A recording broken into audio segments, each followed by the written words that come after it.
segundo episódio. Eu sou a Aline Helena, psicóloga, mãe, mediadora da relação estabelecida entre o ser humano e o conhecimento, além de livre pensadora. Sou apaixonada por histórias reais que só podem ser construídas a partir da linguagem, da presença e da escuta. No nosso último episódio, falamos sobre ansiedade, um tema importante na nossa contemporaneidade. Para quem ainda não assistiu, convido a todos vocês a seguirem as nossas redes sociais, @Instituto de Psicologia Médica, clicar lá na nossa bio para ter um conteúdo de qualidade, com informação que faz a gente pensar e refletir sobre a vida. Esse canal de comunicação foi criado com o desejo de promover um encontro, trocar experiências, um bate-papo, onde a gente pudesse abrir um diálogo reflexivo e profundo sobre a vida. Entre nós, sobre eu, sobre você, sobre o desejo e a espera, o desconhecido, o inesperado, sobre a vida como um todo, sobre os laços, os vínculos, os afetos, os nós que precisam ser desatados, atados, reconstruídos, para que a gente possa realmente significar a nossa história. O nosso bate-papo hoje é com o nosso querido Wellerson Silva. Bem-vindo, Wellerson. Aline, é um prazer estar aqui mais uma vez. Eu acho que esse projeto aqui, é sensacional. Então, meu nome é Wellerson, sou psicólogo, especialista em terapia de casais, especialista em terapia sexual, sou amante dos encontros e tudo que os encontros proporcionam, Como que nós afetamos e somos afetados por esses encontros. E é um prazer estar aqui. Hoje o nosso bate-papo também está muito convidativo. Vamos falar sobre cansaço, exaustão no trabalho. Pegando um gancho, inclusive, para esse final de ano. Quem é que nunca se sentiu exausto, exaurido?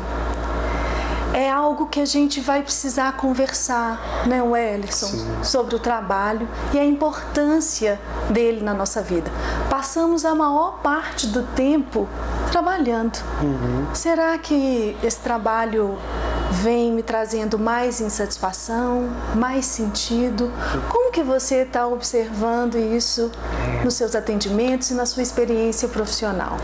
O trabalho é uma temática central, Em algum momento dos atendimentos ele vai aparecer, Quando a gente está ali tratando os pacientes, E o trabalho hoje, ele ocupa uma centralidade na nossa vida, Se a gente for parar para pensar, em média a gente está passando o quê? 8 horas, 9 horas ali trabalhando, das 24 horas. Tempo, é muito tempo. É muito investimento, De tempo, de energia, de estudo.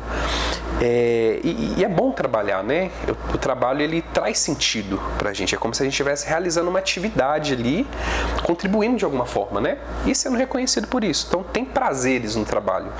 Porém, em alguns momentos, em algumas situações, o trabalho, ele também gera sofrimento. E aí eu queria trazer aqui para vocês que a origem da palavra trabalho na nossa língua portuguesa, ela vem do latim, que significa tripalium. E o tripalium, o que era? Era uma ferramenta de 3 pernas, E ela era utilizada para prender os bois, mobilizar, o gado ali, para serem ferrados, quando a gente marca, E por muito tempo ele foi utilizado como objeto de tortura. Então, a origem da nossa palavra, trabalho, tem a ver, é ligado de alguma forma ao sofrimento, A tortura, a exaustão, o desgaste, essa insatisfação. Exatamente. Esse movimento onde a gente tem que chegar para além dos limites para fazer valer a pena. Sim. E é o tema que nós escolhemos hoje, não é mesmo, Wellerson? Síndrome de burnout. Síndrome de burnout. Você já sentiu, já passou por essa experiência do esgotamento e da exaustão? Wellerson, para a gente começar esse bate-papo, eu vou trazer alguns dados. Ótimo. Acho que é importante a gente contextualizar como é que está sendo isso aqui no Brasil. No decreto do dia 6 de maio de 1999, foi aprovado um regulamento da Previdência Social que, em seu anexo 2, coloca que é preciso levar em consideração os agentes patogênicos causadores de doenças profissionais. É tão sério o assunto que na tabela de transtornos mentais e do comportamento relacionados com o trabalho, o CID-10, já cita sensação de estar acabado, síndrome de burnout, síndrome do esgotamento profissional. A Organização Mundial de Saúde, desde janeiro de 2022, classifica a síndrome como doença ocupacional e revela que o Brasil ocupa o segundo lugar em números de casos diagnosticados. 30% dos nossos trabalhadores já tiveram algum dos sintomas. Assustador, né? Assustador. E a gente só perde, Wellington, para o Japão, onde 70% dos trabalhadores já sofreram algo parecido ou 2 a 3 sintomas da síndrome. Pensando nisso, Wellington, vamos começar a nos familiarizar com esse conceito. O que significa a síndrome de burnout? Então, primeiro de tudo, assim, Aline, a síndrome de burnout, esse termo, né, burnout, é de origem inglesa e significa esgotamento. Então, quando a gente pensa assim no contexto de trabalho, que geralmente essa síndrome aparece, né? A gente está falando sobre uma exaustão de energia devido ao nível de estresse crônico, né? Então, a pessoa, dentro do contexto de trabalho, seja por condições materiais que não são suficientes para que ela consiga, né, responder essa demanda que é direcionada para ela, ou por causa das relações ali do contexto de trabalho, a pessoa ela começa a ser exposta a estressores crônicos, estressores laborais ali. Chega um momento em que acontece essa exaustão, ela não consegue mais encontrar energia para conseguir responder aquelas demandas que são direcionadas para ela ali. Então tem um passar do limite, né? Um passar do limite. É porque é diferente, né? É diferente de simplesmente eu estar estressado. Porque geralmente quando a gente passa por uma situação de estresse, é algo mais momentâneo, é algo ali, começo, meio e fim, naquele momento ali. Agora, quando a gente chega no burnout, é como se a gente estivesse passando por situações de estresse de uma forma crônica, né, por muito tempo. Então, a gente não consegue se livrar, né, desses estressores ali. Acaba desencadeando a síndrome. Wellington, vale ressaltar também, né, que as pessoas que passam por essa experiência ou que chegam nesse esgotamento, elas são muito responsáveis, proativas, dedicadas ao trabalho e às vezes me parece que também tem aí um traço de perfeccionismo. Sim, né? Sim. É muito isso, né, de tentar constantemente atender essas expectativas que são direcionadas para ela, de atender todas as demandas, às vezes de abraçar o mundo ali, né, no contexto de trabalho e querer entregar ali o melhor ali, né? Só que aquilo, né, ainda assim a gente está falando de seres humanos, não de máquinas, né? E chega um momento que todo esse investimento, né, de energia, de tempo, ele é cobrado de alguma forma. E se a gente não consegue colocar esse limite, vai vir um sintoma, né? Que é a metáfora para todo esse sofrimento ali, né? É interessante, Wellington, porque tem um livro, A Sociedade do Cansaço, daquele filósofo sul-coreano, Han, onde ele traz conceitos interessantes acerca dessa exaustão. Ele fala do excesso do positivismo e como que a gente é colocada nessa roda compressora, onde eu não consigo me distanciar do trabalho se eu não produzir muito. Essa sensação maníaca que às vezes a gente tem também de meritocracia, de fazer o melhor, de trabalhar naquilo que eu posso entregar, porque eu não acho que está bom, porque precisava mais. E esse movimento vai trazendo um esgotamento, né? Um esvaziamento desse sujeito na relação com o trabalho. E é interessante, né? Esse autor, ele faz uma reflexão em cima da sociedade, né? Como que a nossa sociedade tem produzido sujeitos cada vez mais cansados, né? Exauridos ali, né? E tem dois autores, assim, que inclusive eu usei ele, né, na minha monografia, assim, que eu gosto muito deles, que é o Gulejá e é o Lopes Ruiz. E eles falam um pouco sobre isso também, né? O Gulejá, ele fala como que nós, indivíduos adultos, acabamos nos tornando responsáveis tanto pelo nosso sucesso profissional como um insucesso. O que, de certa forma, é algo assim que cabe, porém, na nossa sociedade, desconsidera essas falhas estruturais. Né? Como se você não deu conta de ter um sucesso profissional, é tudo por culpa sua, é tudo por responsabilidade sua. E acaba colocando esse indivíduo numa situação em que ele não pode negar emprego, ele não pode, às vezes, colocar um limite ali no patrão, porque se ele não corresponde a essas expectativas, é porque ele está fazendo corpo mole, por exemplo. E aparece uma culpa. Uma culpa, né? Esse Lopes Ruiz, ele fala sobre a teoria do capital humano. Como que nós acabamos nos tornando como se fosse indivíduos microempresas. Nós somos uma microempresa ali. E aí, o tempo todo, nós nos deparamos em situações em que eu preciso cada vez mais investir ali no meu ambiente de trabalho para que eu alcance esse sucesso, que cada vez mais ele vai se tornando um pouco meio que inalcançável ali, né? Porque as demandas aumentam, né? As cobranças aumentam, o desvio de função aumenta, né? Eu acabo absorvendo cada vez mais para entregar algo com perfeccionismo ali, só que não se considera que às vezes tem uma falha estrutural ali mesmo, o contexto não está te fornecendo tudo que você precisa para você dar conta disso. E a responsabilidade cai só no indivíduo ali. Na pessoa. Na pessoa. Né, Wellington? É interessante quando você fala sobre essa questão do capital humano e dessa cobrança excessiva e essa sensação de fracasso. Me lembrou um estudo do professor Christian Dunker, da Universidade de São Paulo, Wellington, onde ele também apresenta uma pesquisa significativa sobre esse conceito do neoliberalismo e o sofrimento psíquico, onde esse modelo individualista de culpabilização, de meritocracia, impacta na gente ter que dar conta de fazer o melhor, independente se eu vou ficar bem ou não ao longo do processo. Então é um assunto que bom que a gente está conseguindo trazer bem no final do ano. Sim.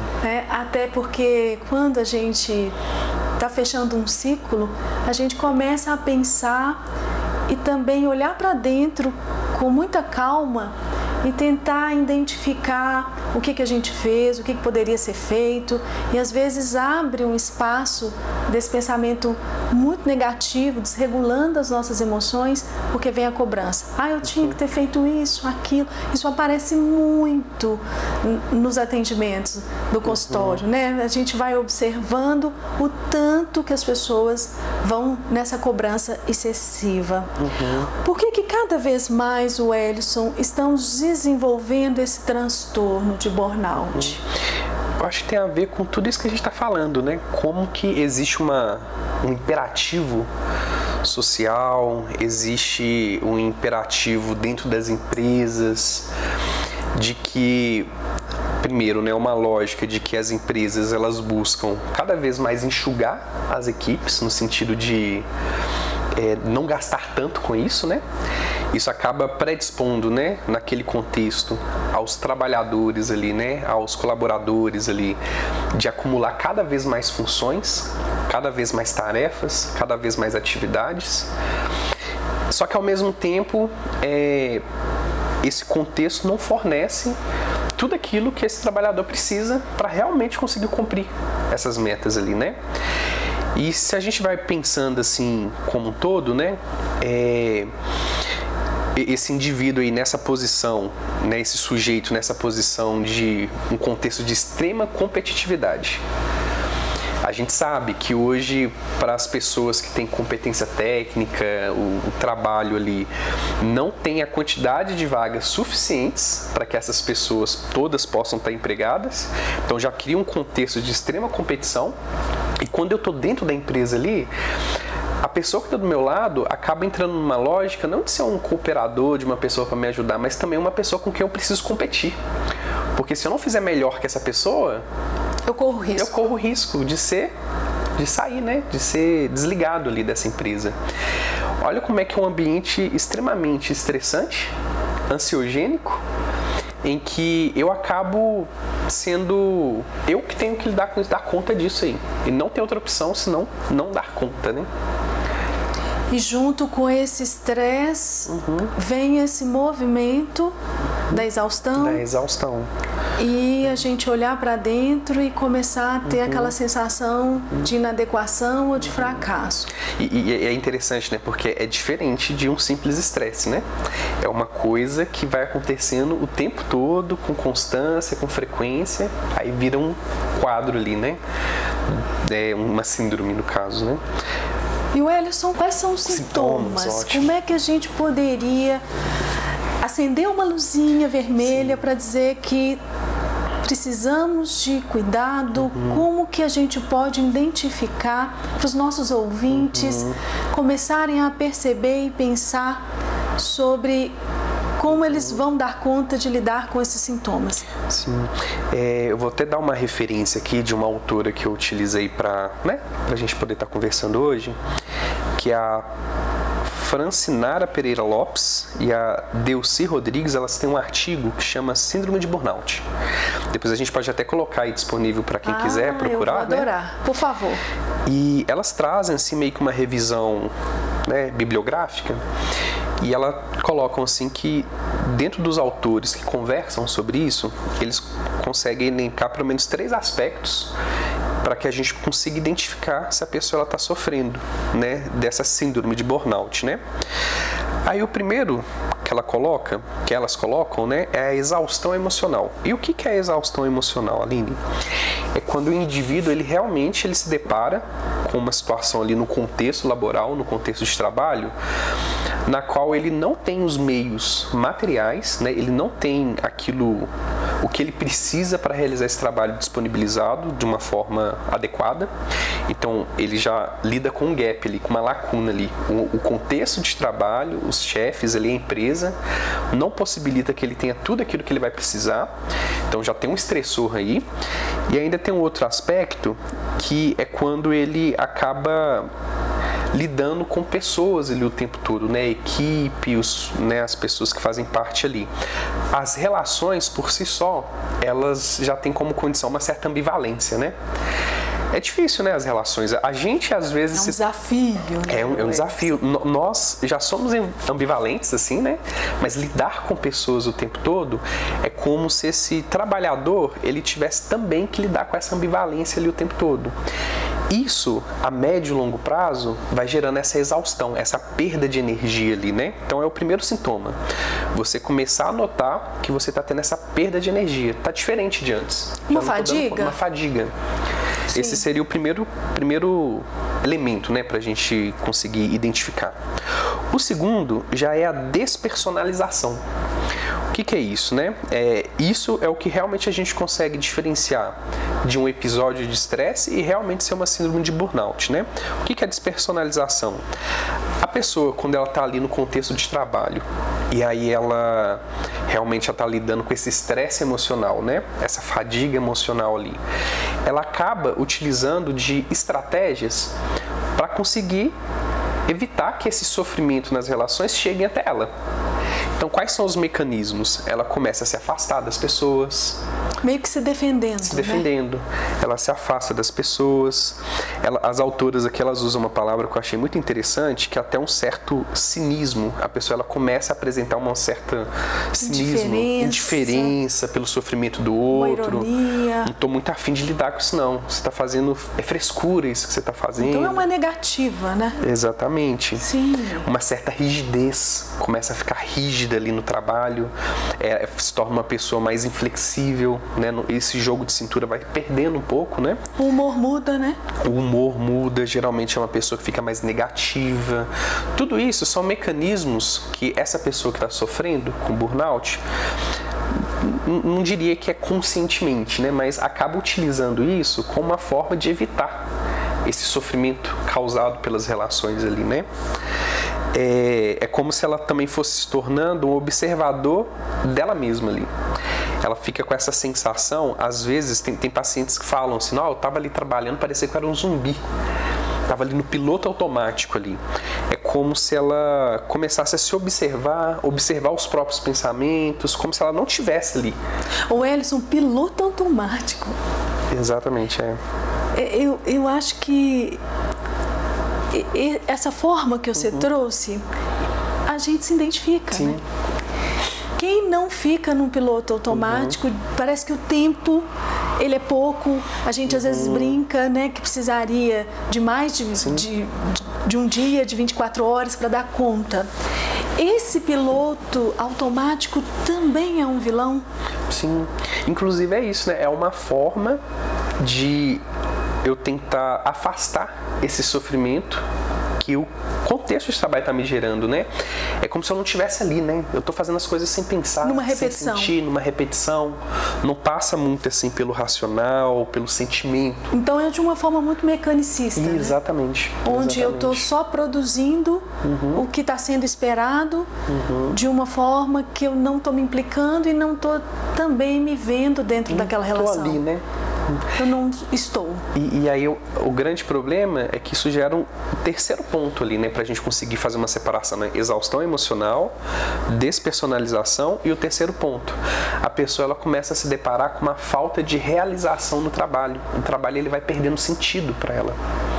Não é mais aquilo, eu tenho prazer de estar ali, né? Eu já não gosto, né? Eu já me sinto mal, me sinto angustiado, não vejo sentido para mim de continuar ali.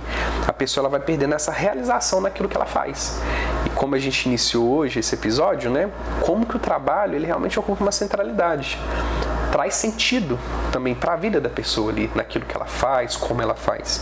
E se eu vou perdendo essa realização, né, o que eu faço não tem mais sentido para mim, aí sim, a gente entrou num quadro ali de realmente um transtorno, de uma síndrome, de um sofrimento patológico, né? E aí, o Ellison, é hora de parar tudo, né? É. Porque se não faz sentido e eu tô adoecendo e isso não me gera vida, eu preciso entender dessa pausa para que a gente também possa buscar saídas e caminhos para lidar com esse sofrimento. Importante, Ellison, você trazer essa fala da pessoa perder o sentido no trabalho, interferindo na vida, para além da vida profissional, a pessoal também. Sim. Se eu não me reconheço, se eu não estou presente no aqui e agora, como é que eu vou lidar com tudo que está acontecendo ao meu redor? E é interessante assim, Aline, só te interrompendo, que se existe um excesso em outras áreas, provavelmente a gente vai identificar falta em outras, né? Então, se eu estou em excesso ali no trabalho, me sobrecarregando ali, essa energia ela tá vindo da onde, né? Aí, se a gente for analisar as relações familiares, as relações amorosas, se a gente for analisar ali as amizades, o investimento que eu faço em mim mesmo, provavelmente está faltando ali. Então, todo excesso esconde uma falta. Exatamente. O que é que eu vou ter que olhar para dentro para tentar ressignificar para o meu corpo não adoecer? É uma pergunta importante. Sim. E o Ellison, como que se desenvolve a síndrome de burnout? Legal. Os autores, eles têm esse consenso de pelo menos 3 momentos, né, que a gente consegue... 3 momentos? 3 momentos ali para a gente conseguir identificar, né? Então, o primeiro momento é quando se percebe que a demanda de trabalho ela é maior do que os recursos materiais e humanos, gerando esse estresse laboral, né, no trabalho. Então, o que é isso? É quando essa demanda que está sendo direcionada para mim, ali enquanto trabalhador, ela está em excesso, e aí o recurso, tanto material, de pessoas e os próprios recursos internos ali, eles não dão conta dessa demanda que está sendo direcionada para mim. Isso vai gerar um estresse. Então, esse é o primeiro momento. Segundo momento é que o indivíduo ali, o sujeito que está passando por essa situação, ele vai tentar adaptar-se para dar uma resposta emocional a esse desajuste ali que ele está percebendo. Aí vem o problema. Aí vem o problema. Adaptação com aquilo que me esgota. Exatamente. É uma tentativa de se adaptar para tentar solucionar aquilo. Só que ele não vai dar conta, né? E também não correr risco da perda do emprego, ou não ficar para trás, ou também não se ajuntar a essas pessoas que estão ali fazendo essa roda acontecer de forma muito inteira. É interessante isso, né? É porque é uma resposta, uma tentativa de uma resposta individual para um problema que, na verdade, ele é estrutural, social, contextual, sistêmico. Então, é como se eu estivesse colocando toda a responsabilidade por mudar essa situação apenas no sujeito. Mas não é só isso, que nem a gente falou no início, né? É toda uma configuração ali, um sistema, uma estrutura. E aí é nesse momento que vai aparecer os primeiros sintomas, né? Então, a fadiga, as tensões, a irritabilidade, a ansiedade. E reflete tanto no seu trabalho, porque assim, nesse momento, as pessoas que estão ali próximas desse trabalhador, às vezes eles percebem uma baixa no senso de responsabilização que esse trabalhador tem, inclusive com as atividades que ele faz. É como se ele começasse a fazer de qualquer jeito, é como se ele começasse a não entregar com a qualidade que ele entregava. Então tem uma normalmente. Cobrança, né? Onde ele também não se identifica naquele trabalho com aquilo que ele está produzindo. Exatamente. E o olhar do outro sobre ele. E aí quando vem o olhar do outro, geralmente o que vai falar? Poxa, você está fazendo corpo mole. Você não é mais o mesmo. Você não é mais o mesmo. Você não está dando conta. Exatamente. O não dar conta machuca. Você está com preguiça. O não dar conta machuca. Exatamente. E aí só vai gerando nesse trabalhador ali mais culpa, né? Mais tristeza por não estar dando conta. Esse é o segundo momento, né? Então, só para retomar, né? Então, o primeiro momento é quando essa demanda de trabalho ela é maior do que os recursos, seja materiais, de pessoas interno. Então, isso gera um estresse laboral. Um segundo momento é quando esse sujeito ali, né? Esse trabalhador, ele começa numa tentativa de adaptar-se para dar uma resposta emocional para esse problema, para esse desajuste que ele percebe, e aí que aparecem os primeiros sintomas: fadiga, estresse, cansaço e por aí vai. E aí o terceiro momento é porque ele acaba gerando uma tentativa defensiva. Então, o que é isso? Ele vai produzindo uma troca de atitudes e conduz com a finalidade de defender-se dessas tensões experimentadas. Pode vir agressividade, Wellington? Sim, que é uma forma de afastar, né? E de mecanismo de defesa também, né? Distanciamento social, um retraimento, aí entra de novo o cinismo, a rigidez. Então, são esses três momentos, né? Então, a demanda de trabalho é maior do que aquilo que eu dou conta. O indivíduo, o sujeito ali, ele tenta adaptar-se a esse problema que ele percebeu, esse desajuste ali no contexto. E aí uma tentativa de um enfrentamento defensivo, ele tenta se distanciar dessas tensões, desse estresse que ele está experimentando. E aí isso vai se refletindo tanto no contexto de trabalho como na vida como um todo, nas relações. O Wellington, é tão sério que a pessoa se distancia de si mesma. Né? Exatamente. A tal ponto de haver uma desconfiguração e se perder como pessoa. Sim. E quais as pessoas que estão suscetíveis a desenvolver a síndrome? Já tem uma pesquisa? A gente já pode conversar um pouquinho também sobre isso? Sim, vários autores, várias pesquisas demonstram que um público, né, que acaba desenvolvendo mais a síndrome de burnout são aqueles profissionais, principalmente aqueles vinculados à área da saúde, então enfermeiros, médicos, psicólogos, nós também entramos aí. esse pessoal que lida com Ninguém escapa. Ninguém escapa. Se passou dos limites, nós vamos ter que olhar para dentro e ressignificar. Essas categorias profissionais em que a gente percebe que tem um contato direto com outras pessoas. Com cuidado. Com cuidado. Ou então, por exemplo, né, pessoas que trabalham em setores de compra e venda. Então, que está ali o tempo todo ali conversando, ligando, negociando. Gastando essa energia vital, essa pulsão de vida, né? Educadores. Estão lidando ali com crianças, adolescentes, né? E os próprios pares ali também.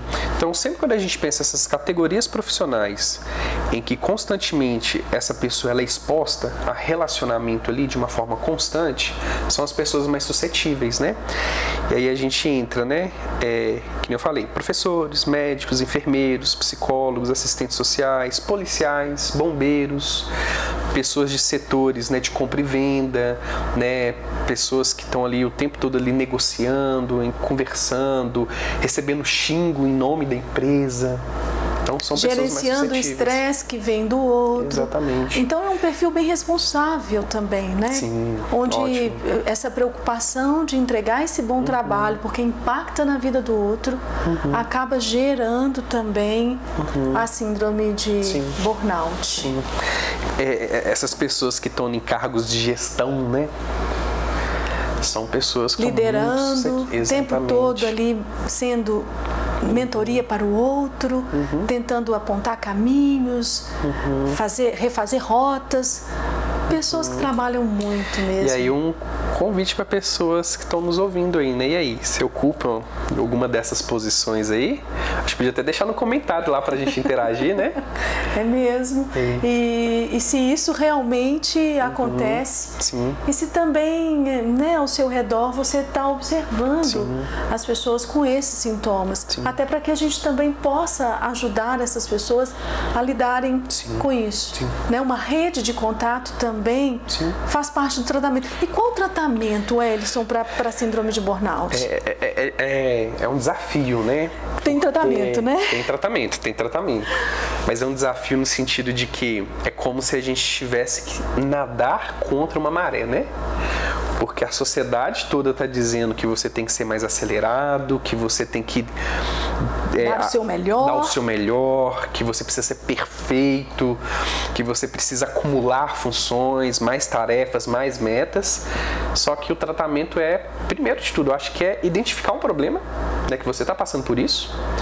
Você começar a repensar sobre essa lógica, o quanto que isso realmente faz sentido para você, o quanto que isso está sendo saudável. E se está te levando para a vida ou se está realmente tirando você de si e do que é a vida como um todo. É uma mudança de hábitos. Então, começar a ter esse autocuidado mesmo, praticar atividades físicas, ter hobbies, lazer, o ócio. Sono, né, Ellison? Uma descanso, regulação, né? Do sono. Esse ócio, né, eu acho que é tão mal visto hoje em dia, né? Você poder ficar à toa, ter uma pausa. Parece que não é permitido, né?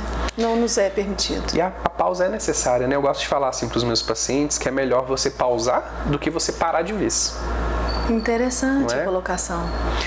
Pausa é o quê? É um momento de descanso em que você vai restaurar as energias ali para você continuar fazendo aquilo que você dá conta, que você tem que fazer.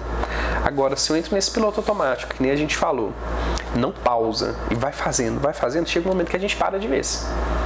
Seja através de um adoecimento grave, seja, né, às vezes você se sacrifica ali e acaba sendo demitido no final. E para que eu tenho que trabalhar até me esgotar a tal ponto desse trabalho não fazer sentido? Sim. Acho que é uma boa pergunta, né? Sim. Esse trabalho me empurra para a vida? Ele faz sentido pessoal? Vai de encontro, né, meus valores, meus sonhos, meus projetos, meus princípios. Eu gosto muito de pensar que o trabalho ele acaba funcionando como, na verdade, um meio para que eu possa alcançar aquilo que é o meu propósito, aquilo que faz sentido para mim. É o meio. Então, se esse meio, na verdade, ele está causando sofrimento, está causando dor, está causando adoecimento, será que esse é o melhor meio que você tem para utilizar para alcançar isso que você tanto quer? Tô dando um exemplo assim, né? Eu entendo hoje que o meu trabalho como psicólogo é um meio para que eu consiga alcançar aquilo que é um valor para mim. Eu tenho um valor de ajudar as pessoas, de cuidar. Eu entendi que a psicologia, a profissão de psicólogo, seria o melhor meio ali para mim, para alcançar isso. Mas, por exemplo, poderia ser um médico, poderia ser um enfermeiro, são várias formas da gente ajudar. Poderia abrir uma ONG, mas eu entendi que a psicologia enquanto profissão era o melhor meio para mim. E tem cumprido esse papel, assim. Tá indo de encontro com aquilo que eu acredito. Ô, Elis, interessante, que eu acho que você aponta um caminho aí pra gente refletir. Sim. Já fechando, passou rápido. Nossa! E é um assunto inesgotável, né? Oh, meu Deus, nós vamos ter que ter mais tempo para conversar sobre isso.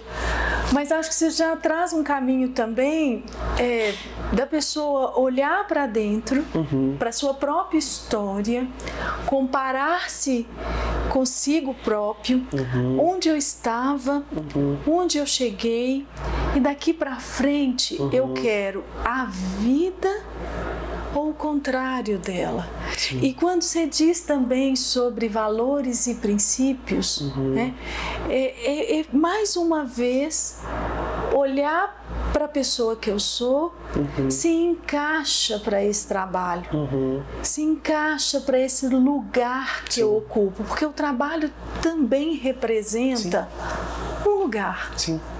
Não é mesmo? Exatamente. E é interessante isso, porque eu acho que nós, né, eu já participei de entrevistas de seleção, já trabalhei uma época no RH sendo entrevistador, e muitas vezes a gente não considera esse aspecto quando a gente está pleiteando uma vaga.